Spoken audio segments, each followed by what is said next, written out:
40 गेंदे, 10 चौके और 3 छक्के, करीब करीब 200 का स्ट्राइक रेट। ये वही ईशान किशन थे जिन्होंने पाकिस्तान के खिलाफ जब बल्ला घुमाया तो पूरी पाकिस्तानी टीम, पाकिस्तानी गेंदबाजी लाइनअप सब धराशायी हो गई। अब ये उसी ईशान किशन के बारे में हम चर्चा कर रहे हैं जिनको करीब करीब 2 साल पहले ये कहते हुए टीम से बाहर निकालकर फेंक दिया गया था कि ये ईशान किशन डिसिप्लिन में नहीं रहते हैं। ईशान किशन के बारे में क्या कहा गया जब उनको टीम से बाहर किया गया, उनका सिलेक्शन नहीं हो रहा था? उनको कहा गया पहले जाकर डोमेस्टिक खेल कर आइए। ईशान किशन को इतना हैरेस किया गया, इतना परेशान किया गया कि एक वक्त लगा कि भाई एक अच्छा खासा करियर उनका खत्म हो गया है। और ईशान किशन ने किया क्या था? यही तो कहा था ना कि फिलहाल मैं मानसिक रूप से थक चुका हूं, थोड़ा आराम करना चाहता हूं। लेकिन उस वक्त के कोच राहुल द्रविड़ ने क्या माना इसे? राहुल द्रविड़ ने माना कि उन्होंने डिसिप्लिन को तोड़ा है।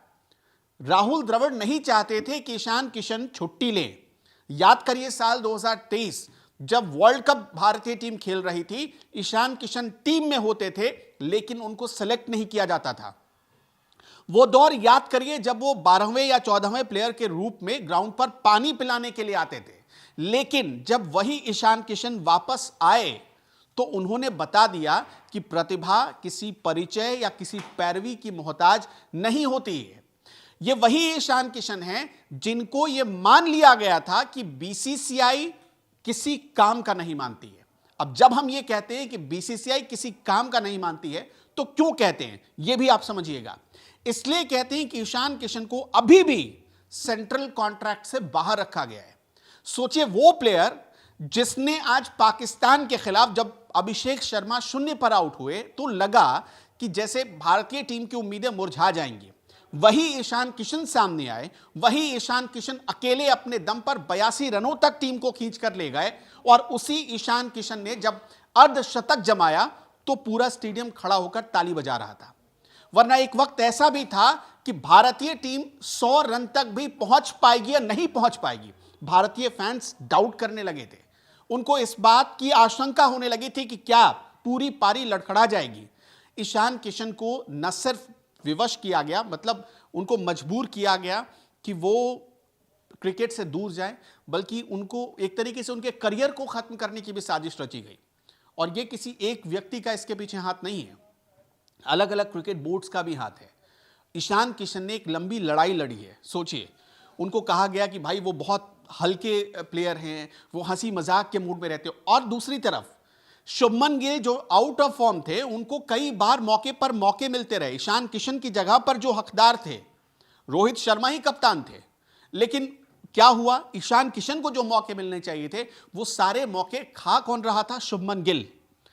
और ये इसीलिए हमने देखा पिछली बार जब सीरीज हुई न्यूजीलैंड के साथ, उसमें भी ईशान किशन का बल्ला चला। इस वर्ल्ड कप में भी ईशान किशन का बल्ला चल रहा है। उससे पहले भी ईशान किशन ने अपना जलवा दिखाया बल्ले से।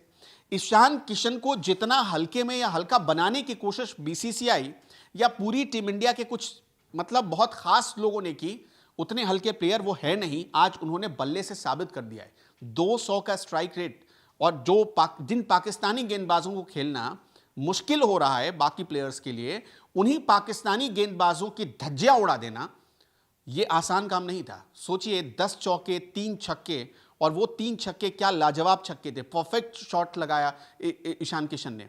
तो ये एक तरीके से जो टेम्परामेंट दिखाया ईशान किशन ने, वो साफ साबित करता है कि बीसीसीआई में उनको दबाने की, उनको बाहर करने की साजिश करने वाले बहुत सारे लोग थे जिनको आज जवाब मिला है। सिर्फ जवाब इतना ही नहीं, सोचिए अभी जो सेंट्रल कॉन्ट्रैक्ट बना इसी महीने, उस सेंट्रल कॉन्ट्रैक्ट की लिस्ट से ईशान किशन को बाहर कर दिया गया। जब वर्ल्ड कप की शुरुआत हो रही थी, जिस दिन वर्ल्ड कप की शुरुआत हुई, उस दिन यह घोषणा की गई कि ईशान किशन सेंट्रल कॉन्ट्रैक्ट में नहीं है। उस प्लेयर के ऊपर क्या बीत रही होगी, अंदाजा लगा कर देखिए।